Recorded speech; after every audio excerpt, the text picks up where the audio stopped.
What's up, Kings fans? Welcome to another episode of the Purple Rain podcast with Calvin and Barry. We both got on our Jason Williams, Chris Webber shirts on. Hope you guys had a blast watching the draft. I know we did. Calvin, what was your biggest takeaway from the draft?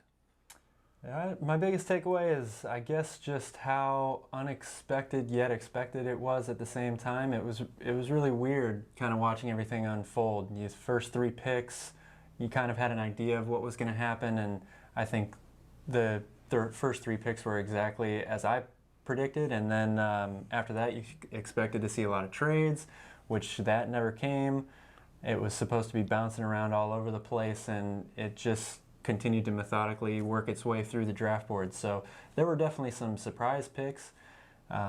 Sacramento at number 12 was one of those for sure. Tyrese Haliburton, not expected to be there at number 12. What's your take on that pick? Biggest steal of the draft. You know, personally, looking at mock drafts for the past couple months, he was projected from pick 4 to pick 7. Nobody thought he'd be available at 12. As you had mentioned, the fit might not be ideal, but Monty McNair stuck to his strategy of best player available. It's good to have some consistency there, so we know he stuck to that plan. But I think the whole draft was kind of overshadowed by the Klay Thompson injury. Thoughts and prayers out to him and his family. Definitely. Get well soon, Klay. It's always tough to see a player go down. I know he was playing a pickup game in Southern California, went down with a lower leg injury. There's some rumors it could be an Achilles tear.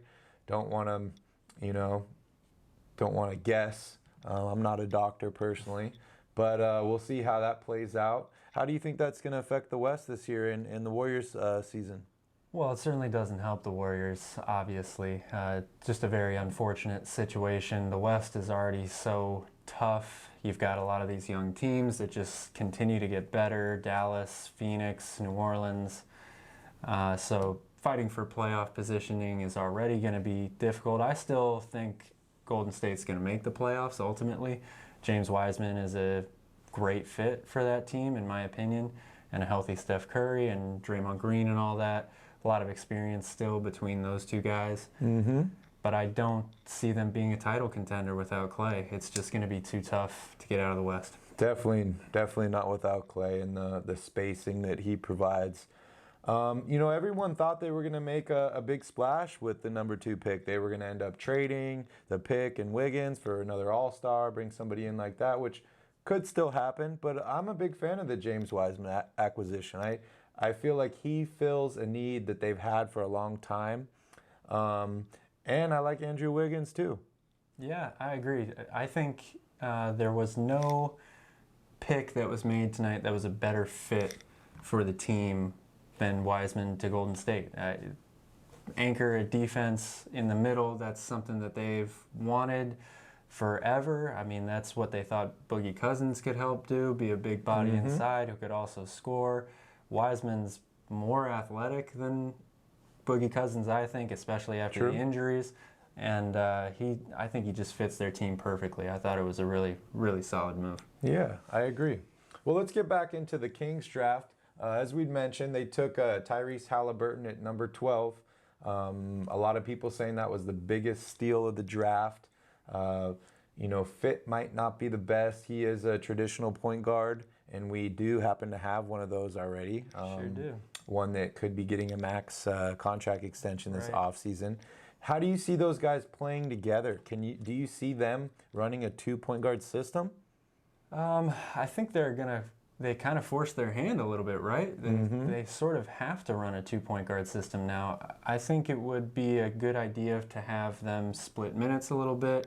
Maybe they could play together, in the fourth quarter or in crunch time or something like that.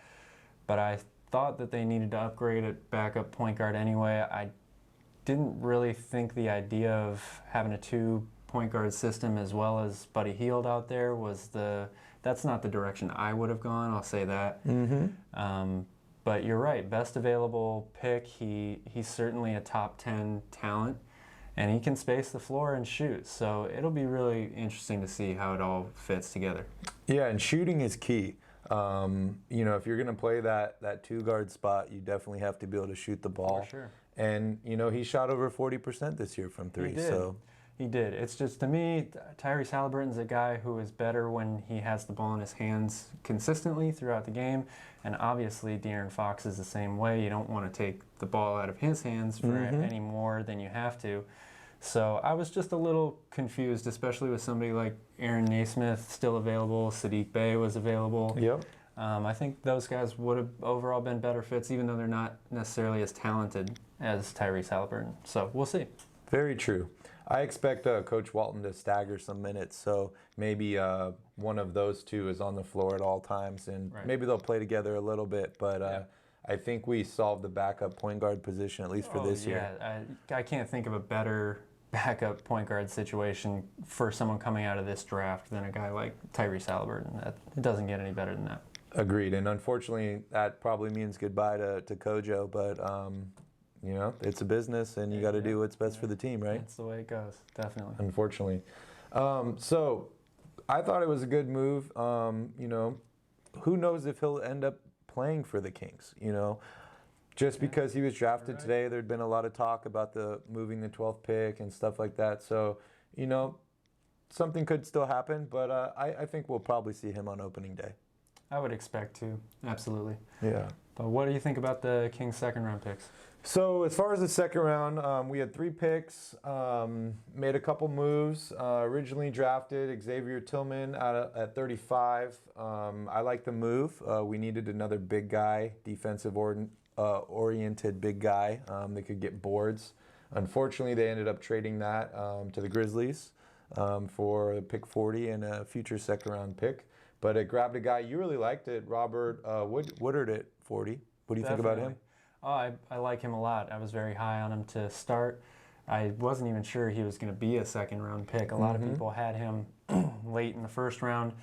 And I liked Xavier Tillman a lot, too. So for me, that was a pretty fair swap. I would have been happy with either one of those players for the Kings. But I do think that Robert Woodard is a better fit overall. He fits that 3-and-D mold that I would have liked to see them target higher, in the first round of the draft. But a lot of potential. He can really shoot and defend. So I like the pick a lot.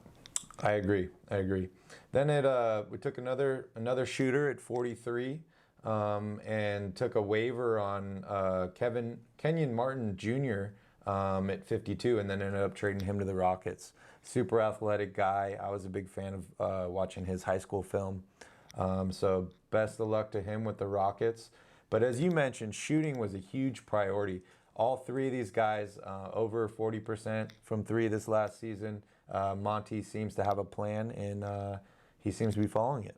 Yeah, he was very clearly after some improved shooting from the perimeter, which I think is a great move. He helps space the floor. You have a guy like De'Aaron Fox who can break down defenses and get in the middle. That's going to create open shots on the perimeter. So you need to have guys out there who can knock it down consistently, and they definitely move towards that. I agree. So back to the first round, as you mentioned, the top 3 picks went as planned. Anthony Edwards, number 1 of the Timberwolves. James Wiseman, number 2 to the Warriors. And then LaMelo Ball, number 3 to the Hornets. The Timberwolves had an interesting draft. They lucked out, got the number 1 pick. Nobody was sure what they were going to do with it. They weren't even sure if they wanted the pick. And they kept it. They took Edwards, and then they brought in a bunch of other picks through the rest of the draft. They did. They were very active. I think they had a good draft overall. Anthony Edwards is my top-rated player in this whole class. I think he fits really well with their team, so that made a lot of sense to me. And certainly the potential there for him is through the roof. So, but then they filled out the roster pretty well. I liked some of the moves they made. They were really active, like we mentioned, a lot of trades, but they ended up with a guy like Emmanuel Quickley, who can be a really good shooter for them off the bench. So I thought they had a really good night overall. The only confusing move for me was the Ricky Rubio deal. They traded a mid-round pick for him and 2 late firsts. Yeah. What is he going to do for them? Well, I think they want somebody who Ricky Rubio was mentioned as being a fan favorite in Minnesota. He's a real good team mold kind of a guy. Mentor. I think they are hoping that he can rub off on D'Angelo Russell a little bit and continue his development as a playmaking point guard and not just a scoring point guard. And he brings veteran leadership. The Timberwolves are a young team overall, so I think that's what they're looking for out of him specifically. But I agree. Okay. I'm a little puzzled just with the pieces that they have around there. It seems like they got a big logjam at point guard now, so I'm not really sure. It kind of reminds me of that Ricky Rubio draft, right? Johnny Flynn, Ricky Rubio. Steph Curry. Yeah. Funny. So what do you think about LaMelo Ball, number 3 to Michael Jordan's Hornets? I thought about this a lot since the pick, and I really think that the Hornets are the best fit for him. I definitely think that playing for a guy like Michael Jordan, one of my biggest issues with LaMelo is his defense and his just lack of effort. He just doesn't seem like a winner. And if there's going to be anybody that can kind of light that fire and really get you going, it's got to be Michael Jordan, right? That's very true. So, and they have a good roster, in terms of complementary pieces around him. Guys like P.J. Washington and Miles Bridges are athletic guys. And LaMelo is really good in the pick and roll and finding guys for the lob. I think Charlotte actually had one of the better drafts of any team tonight. So I'm really excited to see this LeVar Ball, Michael Jordan pickup game. Oh, yes. We'll finally find out who's a better player. Yeah, I mean, my money's on LeVar. Yeah? No. Monopoly money. Well, the most surprising pick for me early on was Patrick Williams, number 4 to the Bulls. I don't think anybody saw that coming. No, nobody saw that coming, and I think for the most part people are still really confused by it. But it's a high risk, high reward pick for sure. I kind of expected them to take Deni Avdija. But yeah, they must see something in this guy. Obviously, he's super athletic and a really good defender. Yep. So he's going to be able to contribute to that team right away. But for that high of a pick, I think they needed more of a playmaker, an offensive-minded guy. What's your take on it? I don't really know. I didn't want him on the Kings, so I'm happy to go to the Kings a lot. I'm happy he left the board at 4. I was really surprised Deni fell so far. He fell 9 to the Wizards. Yeah. And also Obi Toppin, I know he was excited to go back home to New York to the Knicks. I thought that either the Knicks or the Hawks were going to move their pick. I thought there was going to be a lot more trades going on. I thought we might see a Buddy Hield trade today. Yeah. But, we got free agency coming up. A little bit earlier. I'm wondering if the shortened off season is really having a big influence on just the willingness of an organization to pull the trigger on a big trade like that, knowing that there's going to be even less time to get assimilated in your new team and with your new teammates, all that. Who knows, but team chemistry is definitely important. No training camp or shortened training camp, no summer league. It's important to keep chemistry up on your team. That's for sure. So, Obi Toppin to the Knicks at 8. Pretty happy about that. I know that was your pick for potential Rookie of the Year. Yeah, I love Obi Toppin. I think it's a good fit for him. I know Stephen A. Smith doesn't agree with that, but the Knicks just need to dump a few power forwards, right? Yeah. And then make room for him. But I think he's going to have a great impact no matter where he went. So, and playing in New York City, like you mentioned, that's his home. Yep. He's super excited about that, so he's going to be even more motivated. I think it's a great fit. The Knicks are putting together some assets. They might be making a deal soon. They got a lot of young, talented guys. Yep. They got some draft picks in the future. We'll see what happens. I think the most disappointed I was with pick number 11. I really liked Devin. I wanted him to go to the Kings. That was tough. But I had the Spurs circled on the board because Devin was my future Kawhi Leonard. And who wants Kawhi Leonard? San Antonio. So unfortunately, he wasn't available for the Kings, but I think we probably would have taken Tyrese anyways if he fell to 12. It would have been interesting to see what they would have done there. I was very disappointed to see Devin Vassell go off the board right in front of Sacramento. I kind of thought he might not make it to 12. I thought Phoenix maybe would take him at 10, or even Washington at 9, but the Spurs killed it. The Spurs had a great draft. I like Trey Jones a lot, and I love Devin Vassell, so they really upgraded and got younger too. Yep. Speaking of killing it in the draft, I know Philadelphia, you think, had the best draft in the NBA. Yeah, well, part of this is not just who they drafted, right? They made some pretty interesting trades. Danny Green. But, man, did they kill it. I mean, they've been looking for shooting for a while now, it seems like, ever since J.J. Redick left. And in one day to add Danny Green, Seth Curry, Isaiah Joe from Arkansas, who's a great shooter as well. And they got Paul Reed late in the draft, who Tyrese I think is one of my sleepers. And, we didn't even mention Tyrese Maxey. So they, to me, had by far and away the best day out of any team. Yeah. Monty McNair, your mentor, has had a pretty good day today. So yeah, that's the Daryl Morey effect, right? Yeah, keep taking notes. If anybody knows shooters, it's him. So, yeah, they really did well. That is very true. Well, that pretty much wraps up our draft analysis. Did you have anything that you were looking forward to this weekend? I know we got free agency coming up. Any moves that you're anticipating? I wouldn't say that I'm anticipating. I'm just really intrigued to see what happens in Houston. Yeah. I just don't know what's going on there. I mean, obviously, James Harden is frustrated that they haven't been able to get over the hump, and now he loses a coach that really helped define his career, right? It turned him into the player that he was. So he wants out, and obviously he wants to go to Brooklyn, who wouldn't want to go to that situation. But just really, really interested to see what they do with Westbrook and with Harden. What about you? This coach that you speak of, where is he nowadays? Oh, that's right. He's in Brooklyn with the MVP that he had in Phoenix, as well as Amari Stoudemire. So perhaps they're going to run the same sort of system? That's going to be interesting. I'd love to see KD play the Amari Stoudemire role. That would be really, really interesting to watch. Yeah, he would kill it. I know that for a fact. I think, can we talk about Bogdan? Yeah.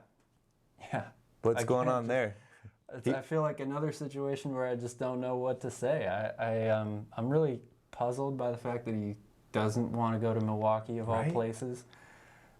To me, it seems like playing on a contending team that's got a chance to win a championship and playing with a guy like Giannis, who, for the most part, is a pretty unselfish superstar, Yeah. It would be an opportunity for him to shine more, especially with Eric Bledsoe being gone. I know they got Drew Holiday, but I think you could play Drew and Bogdan together. Yeah. So I'm just surprised that he decided he doesn't want to go there. Maybe he doesn't think Giannis is going to stay, and he doesn't want to get stuck there. That's true. But I don't know. If you told me, hey, you got an opportunity to go here for 1 year, you could win a championship, you could have a great season, then Giannis might leave. I don't know. I'd take the chance at a ring, I think. They got to get past Brooklyn. That's true. They do. Yeah. They do. So he's going to become a restricted free agent this weekend. Kings have the rights to match any contract offer, but I have a feeling he's looking for a payday. He wants the Bucks, not the Bucks. There you go. Yeah. You could be right. But like you said, he's a restricted free agent, so there's a cap on how much money he's able to make anyway this year. Bogdan's not the type of guy that I would have expected to pull a move like that either, right? Yeah. So just a little confusing. Look at the Kings, signing and trading players without them signing. Only in Sacramento. All right, man. So we know that Jabari Parker is now opting in for his last year of his contract. Do you think he'll be on the team, or maybe he'll be moved as a salary filler in a bigger deal? I think he stays on the team, and that's primarily because the draft, the picks that the Kings had tonight, they used for mostly smaller wing players, guards. So they're pretty thin at the forward position. Harry Giles, I don't think is coming back. I expect him to get more money somewhere else than the Kings are going to be able to pay him. So I do expect to see Jabari Parker on the team. What about Okay. you? I'm not quite sure. You mentioned Harry Giles. I would love to have him back. Unfortunately, by declining his option this year, it really backs us into a corner. We can only offer him a one-year deal, I think, for like $3 million or something like that. Yeah. And that's the same in a sign and trade. So probably not going to get any value for him that way. I see Parker contributing to the team if he's healthy. He can play the 4 in a smaller lineup. But I'm not really sure. No. He's a question mark for me this I year. agree. I was going to say the Kings don't have a lot of scoring off the bench right now either, and Jabari Parker can score. So it's not like you said. I would much rather have Harry Giles on the team, but if you're not going to have him, you got to fill out the roster somehow. And Gotta fill out Jabari the Parker is a talented offensive player who's been in the league a while, has some experience. So I don't think it would be the worst thing to keep him. Okay. So we'll keep our eyes out on all those moves, and we'll see you after free agency starts. Don't forget to follow us on IG at Royal Rebounds, and check us out on our website, royalrebounds.com, for Kings apparel, Royal Rebounds apparel, and news, articles, stats, all that fun stuff. Absolutely. Go Kings. Go Kings.